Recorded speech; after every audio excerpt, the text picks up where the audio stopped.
Well, good evening, ladies and gentlemen. We've all heard about dumbing down, the deliberate oversimplification of intellectual content in education, literature and cinema, news, video games and culture. Tonight, when faced with a choice between 22 grown men kicking a ball around in absurd temperatures in an authoritarian state, 2/3 of which is in Asia, or coming to a session to hear about one of the great American Jewish figures, they do not seem to have come here. England-Columbia won, Edgewood United Synagogue less than won, with no prospect of a penalty shootout. Maybe I'm doing them an injustice and they're instead watching a smaller ball at Wimbledon, or even more exciting, the dog handlers on Channel 5. Elie Weisel himself belonged to the era before people became oblivious to others because they always seemed to have their heads in a screen. He said, "I do not belong to the world. I continue to write everything in longhand. If I have to see something on the internet, I ask my secretary or students. I am lucky because I have people who do it for me." Anyway, tonight we are going to hear much more about Elie Weisel and view a film in which he discussed the topic Why I Write. Our presenter, Tony Bernstein, the Executive Director of Technion UK, is well known to most of you as a member of this congregation.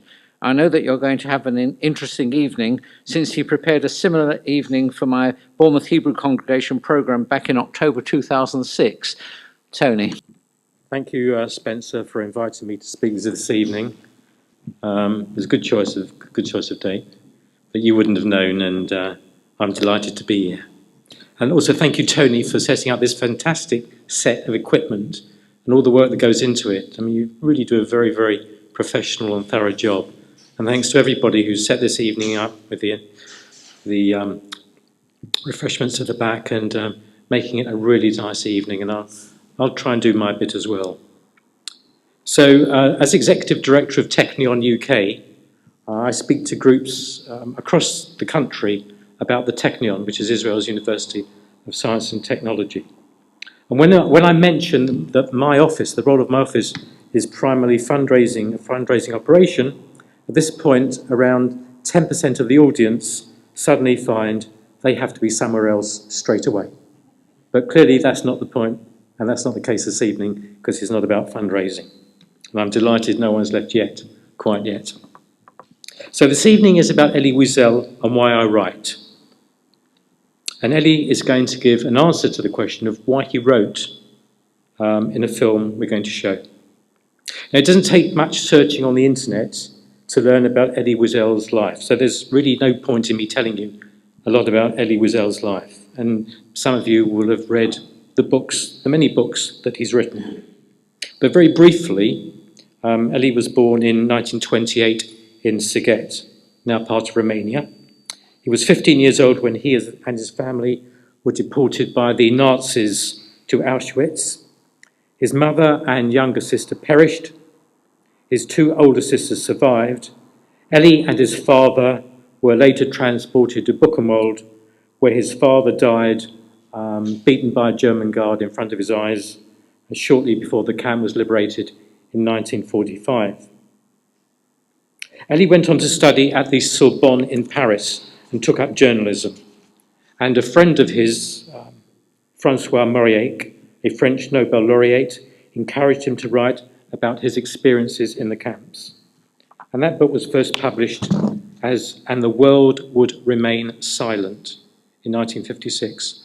And then it was shortened and published as La Nuit, The Night. And it was considered a seminal work on the terrors of the Holocaust. And this was followed by two novels to form a trilogy that looked closely at humankind's destructive treatment of one another. Elie moved to New York in 1955, becoming a US citizen, and he met and married Marion Rose, an Austrian Holocaust survivor, in 1969.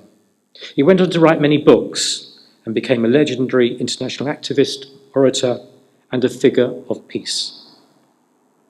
He actively stood out against the policy of apartheid in South Africa, the massacres in Bosnia, crimes in North Korea, the cruelties of the Soviet regime, and support for Poland's solidarity movement. He was appointed Professor of Humanities at Boston University. He taught Judaic studies in New York and was a visiting scholar at Yale. And he won the Nobel Peace Prize in 1986. Now, I met Elie Weisel on 2 occasions, both at the Technion in June 2005.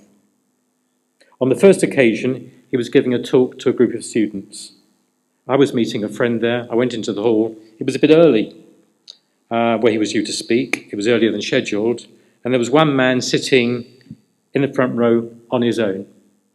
Nobody else had arrived, and that was Elie Weisel. I recognised him, went up to him, introduced myself, a bit of small talk, and I said, "You're early." And his response was, and you'll see it again in the film we're going to show, he said, "I'm never, ever late." By which time others were arriving into the hall, and he prepared for his talk. The second occasion was on the following evening, when, having received an honorary doctorate at the Technion, he addressed an international group of supporters about why I write. Now, I need to give you a bit of background on the position in Israel at the time, in 2004, 2005, just to set the scene so we really fully understand some of the comments that he's making. So at that time, virtually every month in Israel, there were suicide bombings, bus bombings, and border attacks. In October 2004, 3 car bombs exploded in the Sinai Peninsula, the largest in the Hilton Tabor. Israel and Egypt had held talks to discuss the planned withdrawal of the Gaza Strip, with a lot of civil unrest going on. On the 10th of December, 2 Technion scientists became the first Israeli Nobel laureates in chemistry. And you'll hear Elie mention the word Chetcha. He's referring to one of the Nobel laureates, that's Professor Aaron Jahanova. Also at the time, Ariel Sharon, the Prime Minister of Israel, was calling on French Jews to move to Israel with the dramatic rise in French anti-Semitism. And finally, Nikolai Bonner, this is quite relevant to the talk, a Moldovan-born Israeli serial killer, was convicted of the killing of 4 people in Haifa between February and May 2005. Bearing in mind, this talk was given in June 2005. So, as we run the film, which we're going to do in one moment, I do apologise that the video team occasionally pan around the audience. So, instead of trying to recognise anybody in the audience, just sit back, close your eyes for a moment, and just focus on the words. And also, Elie Weisel's voice needs concentrating and listening to. So, with that introduction, and I'll say a bit more after the film is finished. It's only a short film, it lasts for about 40 minutes. I introduce to you Elie Weisel and why I write. No, Chacha, more than anyone, how meaningful this moment is to me, and how meaningful my whole experience with Technion is, for all kinds of reasons. Oh, God knows why. I'm not boasting, I had enough honors, and it is special, very special. Both because of the past, but also because of what lies ahead of us. The title given was Why I Write. It's a little bit late to ask this question. I've published so many books. I should have asked this question before. I've published almost 45 to 50 books. My God, now I am asking why I write. It's said about the Israeli, he probably was asked the same question, and the Israeli said, if I want to read a good book, I write it. But he wasn't a writer either. He did something else with his life, some good things. Why does one write, really? Camus said, I entered literature through adoration, through worship. Others entered it, like Céline, the Havdil between Camus and Céline. Céline entered it through anger, rage, even hatred. I think I entered it through silence. I believe, strange for me to say that to somebody, after all, somebody who wrote so many books. I believe in silence more than I believe in words. If it weren't for the silence in my books would be worth nothing. The weight of a book is the weight of its silence, not the weight of its words. It's what separates one word from the other, which to me is a mystery as great as what separates not one molecule from the other in science, but one planet from the other. What do we do with that emptiness? How do you feel it? What remains of it? For a writer, of course, the question is not only why he writes, but what is he going to write about? And usually the first book is the easiest. The second one is difficult. Therefore, in America, we know the tradition is the writers develop a certain writer's block. And that block begins with the second book. Because they have given everything they had about their lives, about their experiences. For the first book, there's nothing left, or very little left for the second one. So my advice usually is to them, start with the second. What do we write about? The second question is, whom are we addressing ourselves when we write? For whom are we writing? And the third question, of course, what don't we write? I'll start with the last. What I'm not writing about. I told your president and his friends that I used to be a journalist. It came by accident, really by accident. I was a journalist. I even came to be a war correspondent here in Israel in 1949. I know as much about war correspondence as I know about Chinese cooking. Believe me, I know nothing about Chinese cooking. But I was a sense why I came to be in Israel. And I became a journalist. Had I been a journalist now, I tell you what I would have written about. But I won't, because I'm no longer a journalist. And at times I even wonder, why shouldn't I? Maybe I should come to Israel for a year and really take a mador, what we call it here, a special page every week, and write and respond to life here, what's going on. And forgive me if I say things that may pain you. I don't understand what is happening in this country. When I came in 1949, really, I was poor, but I had a press card, and that opened all the doors. I could travel free. It was a small, poor country, but it had such a generosity of spirit. People were so close to one another. The doors were open. Never would you find a closed door anywhere, day and night. And the kibbutzim were flourishing, and the army was great. It was a kind of singing. You went along singing from person to person. They didn't ask for your name. They simply said, you are Jewish, come in. You are hungry, come eat something. You are thirsty, have a glass of water.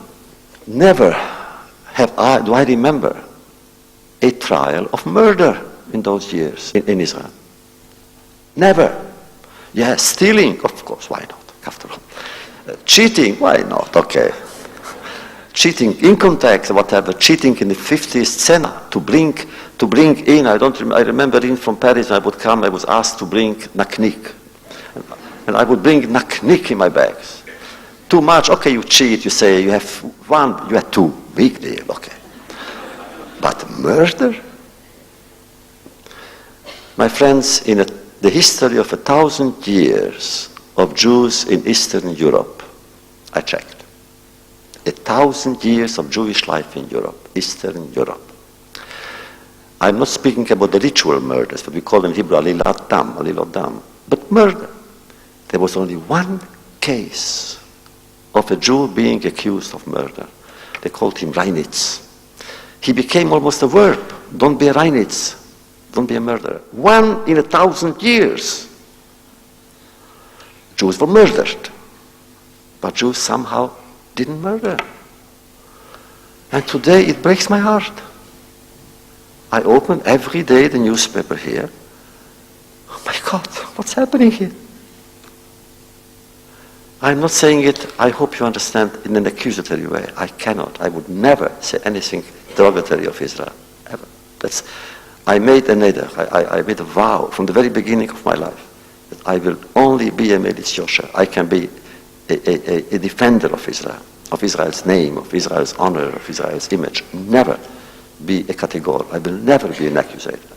And so many intellectual people in Europe and in America write me open letters. Why are you silent about Israel? Let them write. I will not attack Israel, ever.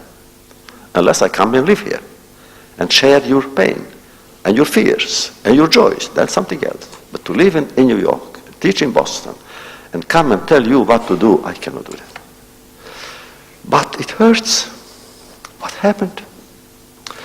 What is the reason for such violence in this country? I was yesterday in a hotel meeting a friend, and an elderly lady, a nice lady, came up to him and she said, can you show me? I want to have lunch at the Hilton Hotel. I want to have lunch. Can you show me a kisei kashuach? So he asked her very quietly, would you like to eat halavi or basar? She said halavi, so he said, it's there. And she began screaming at him. I was a witness. Ali bashalti al kashuach. And he was red in her face. Poor man, he tried to help her. So we understand that young guys, but an elderly lady, she was frustrated. And she must have oppressed so much anger that it came out all of a sudden to my friend there. As for others, my God, when I read that a young boy has buried a woman, a teenager, that a few teenagers, other teenagers of Ethiopia, showed violence, violated a young person simply because they were bored. What's happening here? Really, believe me, I'm asking with pain, not with anger, but pain. What's happening here? Now we know one thing. Those of us who studied psychology, we know that language is what brings people together. When language fails, violence becomes a language. Now, is this the reason, at least, one of the reasons, why people now here are so violent? Because they lost the language. Maybe feeling that they don't understand each other. It's possible. To say, look, anyway you won't understand me. And therefore, boom. I read in the papers that the Prime Minister is also concerned and he's organizing a committee. And with all humility, I would suggest to him, don't appoint ministers, don't appoint government officials. Appoint a group of psychologists, of educators, of philosophers, of moralists, of poets, simply of people to sit down and investigate this problem. It's too easy to say, all these are results because of the enemy. It's true, must be that too. But there must be other reasons as well. And I think a commission should be organized to come and check into this absolutely urgent matter. But there are other things in this plan I don't understand either. During the time when there were so many piguim, as you call it, but I call simply the suicide terrorists, what they did. You know, I who studied psychopathology, in which I studied psychology, I couldn't understand how you in this land have not had a collective nervous breakdown. Just like that, a collective nervous breakdown. To see mothers, when they send their children in the bus to school, never knowing where this bus will end up. How can you live like that? But you can. As I said 2 days ago, the Jewish people is a very special people. We don't accept the laws that govern society or the human being. What other peoples fail to do, somehow we can do because we must do. And as Kant would say, we must do because we can do. Which means never to give in to a collective breakdown. Had we done so, we had enough reasons to do it. In ancient times, you remember in ancient times after the destruction of the temple, there was a mood of despair going through the nation. And And then who governed us? The Peroshim. Why were they called Peroshim? Sheparshu min shotehen. The Pharisees was because the men left their wives. And in a way to say, Master of the universe, you want a people without us? Go ahead. Go ahead, do it. And then they were overruled. Because despair is not an answer. Despair is the question. We could have given up in so many lands, on so many occasions. There were so many reasons to give up. And of course the last one was the most tragic of all that Czechar referred to. Somehow, we accomplish miracles, human miracles. We had all the reasons in the world not to trust anybody, not even our friends, because we realized that the promises of the friends are worthless, whereas the threats of the enemy are not. We learned it. And yet, look, we trust our friends and we want our friends to be friends.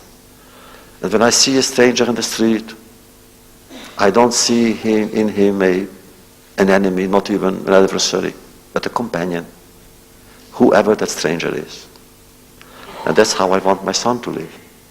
Not to see in the other a source of danger, but a source of curiosity, a source of possible friendship and joy. So these actually are a little bit things I do write about. I wrote many things. I wrote novels, plays, poetry, in the novels. I wrote a cantata. And about Talmud, about Tanakh, about Hasidism, about mysticism, about Russian Jews. Russian Jews to me were for a time as important as Israel. Why? Because when I came to Russia for the first time in 1965, and I wrote a book called The Jews of Silence. At that time, believe me, very few people believed that there were Jews in Russia. When Golda went to Moscow as the first Israeli minister of the embassy, she told me later, she was convinced she wouldn't find Jews there because half of the Jews had been killed by Hitler and the other half forcibly assimilated by Stalin. So there were no more Jews there. And therefore she gave orders to her staff, it was before Rosh Hashanah, to go to Shul on Rosh Hashanah. They all went to Rosh Hashanah to Shul. Little did she know that the Shul was not very far from the KGB. At that time it was called the NKVD. And all of a sudden, from word of mouth, thousands and thousands and thousands and thousands of Jews gathered that Rosh Hashanah to the synagogue. And they filled the street, the Archipova Street, which I came to know later on. Little did they know that the KGB or the NKVD was there, and Beria all of a sudden came into Stalin and said, "Do you know what's happening there? The Jews are staging a rebellion. Look and come, see." That's when Stalin, who was anti-Semitic anyway, decided to deport, actually to do something. And he became pathologically anti-Semitic. Pathologically. That's when he created all of these trials, the show trials in Moscow, against Jews, in Prague, in everywhere, wherever communists lived. And he then decided to deport all the Jews to Siberia. The last decree that he had prepared was to deport the Jews, first of all to have the doctor's trial, to sentence the doctors to be hanged on the Red Square, and then to organize a pogrom in Moscow and send them afterwards, all the Jews, to Siberia. The camps were ready. The trains were ready. The barracks were ready. But he died before signing the document. So when I came to Russia, I discovered Jews that I didn't know. I met Jews who lived in fear in Kiev, and all right, it was clear. Jews should live in fear. But then on Simchat Torah, I will come before the celestial tribunal, and they will ask me, what did you do in your life? I will say, I who never danced, I don't know how to dance, I danced with the Jews in Simchat Torah in Russia. That was my message for the first time.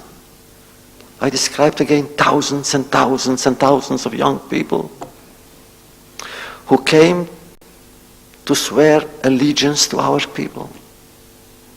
In 1965, then was called already, I think, AGB, nearby.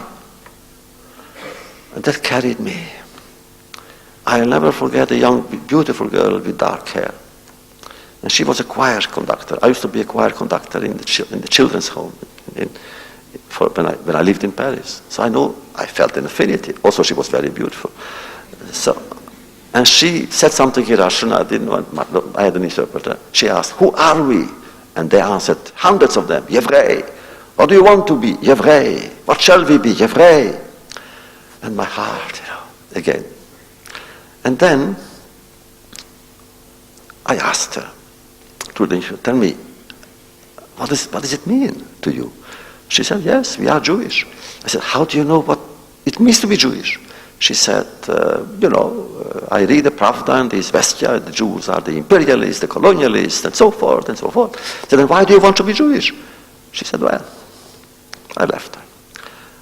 And then she ran after me, for the only time in my life that the beautiful girl was running after me. And she said, because I asked her then, tell me, if you are like that, why do you sing? Why do you want to sing? Like that. And she said to me, you asked me a very good question. Why I want to sing, I'll tell you. I'll tell you. I am Jewish because I love to sing. At which point, if I had more courage, I would have kissed her, but I didn't. So, because she answered me a question. A Jew is somebody who sings. In sadness, you sing. You are drunk, you also sing. You are not drunk, you sing all the time. Many years later, I'm in Israel, and I became involved in the life of Russian Jews. Literally, I swear to you, there wasn't a day that I didn't try to do something for Russian Jews. I wrote editorials in the New York Times. I went to see the president, what I didn't do for him. And one day, when I came here, I would go in the morning. At that time, it was still clandestine to bring Jews from Russia. And I went to the airport, and they would arrive. They would kiss the ground. And all of a sudden, a young girl, was 97, early 70s, beautiful young girl with dark hair. I recognized her. She didn't recognize me. I came and shook her hand and didn't let go. She thought I was working for the Sochnut or something. And all of a sudden, since I didn't let go her hand, she recognized me. She said, am I going to sing now? You see, an episode became a legend. Fast forward, years later I came as a head of an official mission, a presidential mission to Russia. And they organized a clandestine meeting with dissidents and refuseniks. And one of them in one room says to me, Professor Weisel, I got your book. I translated it in samizdat, in Russian. And I knew one day, we distributed hundreds of copies, I knew one day we will meet you. So I kept a copy for you, and he gave me the copy. I cannot tell you how moved I was, because I said to myself, look, what do I risk when I write a book? The worst thing that can happen is get a very bad review in a newspaper. That's all that they can do to me. He could go to jail and risk his life. So I embraced him. In another room, a half hour later, other again, Professor Weisel, I read your book. I didn't say which one, I read the book. I translated it also. And she said, I kept one copy for you, here it is. The only book that I have 2 Russian translations of is this book. So I took him by hand and brought him to the other room, and they looked at each other. They saw I had 2 copies in my hand, and they understood. And they began to cry. And again, when I will be in the Celestial Tribunal, I will keep a few tears in my dossier, in my file. So this is why I write. But in my public life, as you know, it's not only the Jews. In all fairness, first of all, in my Nobel speech, I said, don't give me the prize under the wrong pretenses. I am Jewish. My priorities are Jewish. My fears are Jewish. My joys are Jewish. But they are not exclusively Jewish. First, I have to take care of my Jews. Then, I have to pay attention to the others as well, which I do. And often I go on official missions. I was sent by President Clinton because I was involved in Yugoslavia, and in all of these crises, somehow I was involved. My problem is I'm a teacher too. Mainly, my passion is not only writing, also teaching. And I feel responsible for my students. I don't give up that. I don't think I have missed maybe 5 or 6 classes in 35 years. And when I do, I give them back the classes. So I cannot really go for a long time. But one day I was sent to Yugoslavia in war 10 years ago by President Clinton. And I would go from camp to camp, from tent to tent, from family to family, and they would all try to tell me the stories. None of them finished the story. They would begin telling the story and cry. And then I felt maybe this is my mission, to end the story for them. Or at least to bring the consciousness, the moral authority that victims have over us to as many people and leaders that I can reach. So whenever I write, of course I have the problems of writing. I have not mentioned yet the subject of the tragedy. I don't even know how to call it anymore. There is no word for it. To my embarrassment, in America we call it Holocaust, and I'm sure it's a wrong word. And I'm afraid that I was probably the one who introduced it in the vocabulary, in the modern vocabulary. And I don't like it. There is no word. Shoah is not a good word either. Because Shoah are checked here in the newspapers, in the Palestinian Israeli newspapers. The word Shoah existed already in 1939, 40. There was no Shoah yet. There is no word. Woe unto us.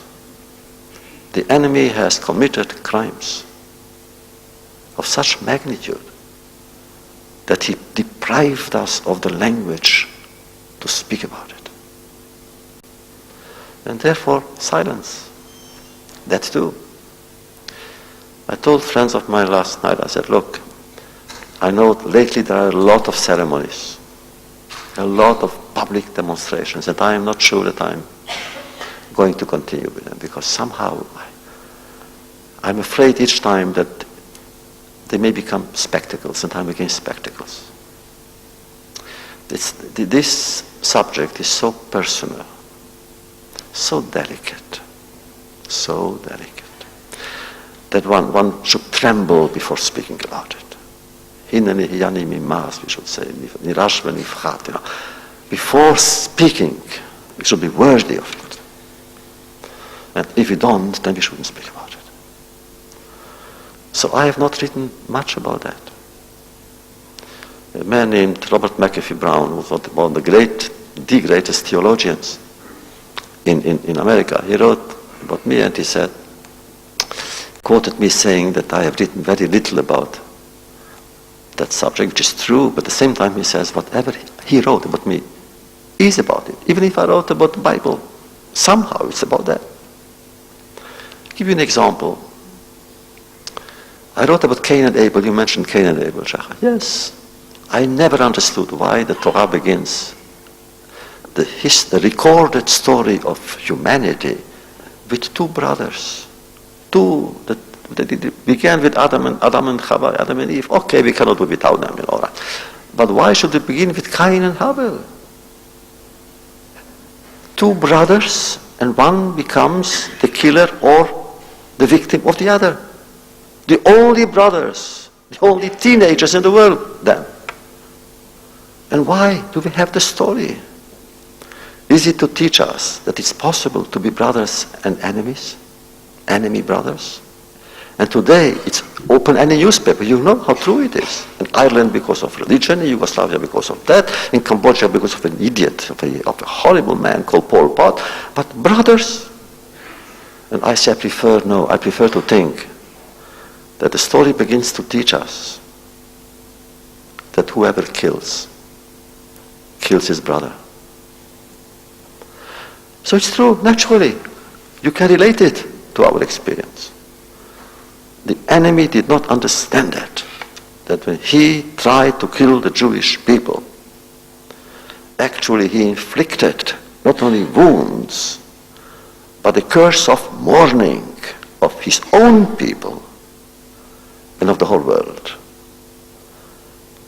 Oh, my good friends, I think about it and I tell them always, how many future Nobel Prize winners in chemistry and physics and medicine or in literature or in peace, who could have created ways and methods of ensuring peace in the world, but who were killed at the age of 3 months or 6 months.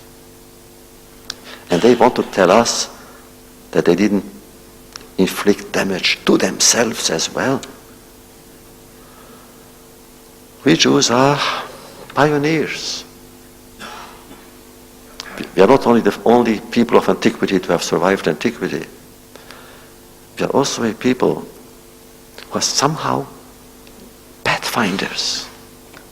When we began with Lotir Tzach, it was fashionable to kill. So what do we do now? I believe that we live in turbulent times, that you know. I believe the enemy that we all have now, not only we Jews, or here in Israel, but everywhere, is fanaticism. Just fanaticism. Fanaticism is what? Fanaticism negates culture, negates imagination, even negates humor. A fanatic never laughs. He sneers, but never laughs. A fanatic doesn't talk, he shouts. Look at the face of a fanatic distorted by hatred. There's some ugliness in that face. The fanatic doesn't believe in dialogue, because everybody must agree with him. If not, what do you mean?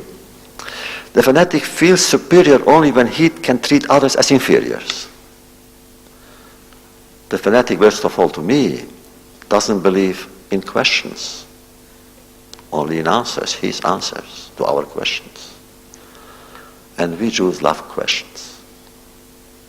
We love questions. The first question in the Bible was not asked by man. It was asked by God. When God asks Adam, where are you? And the question was really, God didn't know where Adam was. Why did he ask? And the great founder of Chabad, the Balatanya, said, oh, God knew, Adam didn't. We don't know where we are. And therefore we must ask, where are we at this point in history? Where are we? Where are we? There is quest in question, just as there is response in responsibility. And the key word for me is responsibility. We are all responsible for one another that we know. We are also responsible for those who are no longer here. If I were to bring shame to our people, I would bring shame to my father, to his father, to his father, to his father, until Rashi. I am responsible for their honor. I believe that what we are doing, after all, I write and I teach the way you do, and you work in your laboratories with students thinking of the future patients who will benefit from yours. What we do is we try to sensitize. I try to sensitize my students. I try to sensitize my readers as the way you do. What is education if not a way of sensitizing? What is art if not a way of sensitizing? What is music if not a way of sensitizing the ear, painting the eye, and the soul, and the heart? I met years and years and years ago Samuel Beckett. Samuel Beckett and I published then my first book, Night, La Nuit, at a very small publisher, Jérôme Lindon, who was the publisher of Édition de Minuit in France. And Beckett too was a very small publisher. And the publisher says, you know, Beckett read your book, he would like to meet you. I felt so flattered because I admired Beckett, Godot, and I admired him. So we had a meeting, he arranged a meeting, we should meet in a cafe, Chez Francis, in Paris, Chez Francis. 11 o'clock. I always come early, I don't like people to wait for me. Students don't wait for me, nobody waits for me, I come early. I came early, sat in a corner. But 10 o'clock, didn't come. 10:15, he didn't come. 10:30, he didn't come. Around 10:45, all of a sudden I looked to the other corner, I saw a man also looking at his watch like that. I recognized his picture, he didn't recognize mine. So I ran to him, we sat down, and we spoke. For a long time we didn't talk. It was really a long, long time of silence. And then all of a sudden he said to me, you know, recently I discovered a manuscript of one of my novels. I think it was Molloy. And I found that it had a motto which for some reason was omitted from the printed version. And you know what it was? It is en désespoir de cause, which means in desperation. In other words, since there is nothing else I can do, I wrote this novel. And I felt this story applies to me too. Why I write? What else could I do? Oh, I had choice, you know. I was choir conductor in a children's home, and I was playing with the idea of becoming a conductor. Before the war, I played violin. Which Jewish boy didn't play violin in Eastern Europe? They all wanted their son to become a chayfetz. Okay. So I played violin. The problem was we couldn't find a teacher for me, so my father found in the gendarmerie an officer of the police, of the gendarmes, an officer who played violin, and he accepted to give me lessons, but not for money. So twice a week I would come with a bottle of Tsuika. Tsuika is a kind of Slivovitz, Romanian Slivovitz, I think it's plum Slivovitz. I had the violin in one hand, a bottle of Tsuika in the other. And he would sit, drink, and I would play. And when the bottle was empty, I would leave. So from time to time I would come to larger bottle, same process, you know. But then, if some of you have read Night, you know that I had one of my most pathetic moments was when I saw a friend who was a violinist in the orchestra and his violin broken. Since I didn't touch a violin since. But I wanted then to think, maybe I'll become a conductor. Especially, it always has beautiful girls there, you know, it's why not? So, but I didn't. I felt, what really could I give the world, if at all? More music, you know, what I have to say, no violinist can say. Why write? Because I try to say things that cannot be said. And in the context of fire, in that world, I decided we must find beauty, human beauty, friendship. and a reason to go on, believing that whatever the enemy had wanted, we shall never think in his terms, but in ours. We shall never accept his laws, but ours. We shall never be like him, ever. In choosing death as a cult, as a means, as a way of attaining whatever goal possible. That is not something that must give life. That is death. We are celebrating the living and life and bring honor. I always like a marvelous sentence back. There are two ends in Camus' plague, La Peste. One of them is pessimistic, other one is optimistic. The last words, when everything was done in the plague, which is a great novel, everything was done. The plague was defeated. The survivors survived. And then all of a sudden Camus says, and yet he said, yes, everything is good. But somewhere in the linen there is already a virus waiting for the next time. And I was thinking about it, about anti-Semitism. For many, many years it was waiting. Now it's coming out. In that case, how can we not be pessimistic? But just a few sentences before he says, and that is beautiful. Dr. Rieu, who was the author of the Chronicle of the Plague, he says, looking around, he says, à la limite, à la fin, at the end of the story, he says, we must recognize that there is more in man, which means there is more in a human being to celebrate than to denigrate.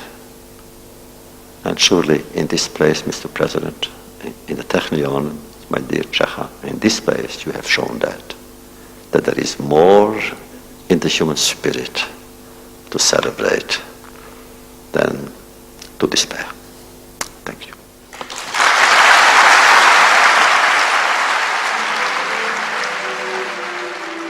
So 3 years after the film was made, and in conclusion, Elie Weisel and his wife Marion were among the celebrity victims of the Bernie Madoff Ponzi scheme. The Educational Foundation lost around $20 to $30 million, and they lost $1 million of their own money.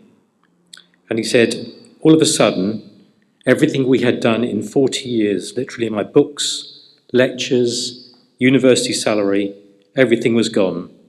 We gave him everything. We trusted him. And when asked if he could ever forgive Madoff, Elie Weisel said, no. And then he said, at length, we have seen worse. And Elie Weisel passed away in 2016, aged 87. So thank you for listening. I'd like to thank Tony for coming here tonight and presenting the film for us. I think what it illustrates, this coming Shabbos is Shabbos Mevorachim, and we will sing Chaverim Kol Yisrael. I think it shows what binds all Jews together, whatever their practice is, that there's a certain cultural element that binds all Jews throughout the world together. And I think that's a lesson that we learn from Elie Weisel. We'd like to thank you for the presentation. And we'd like to present this to you for coming. Thank you very much.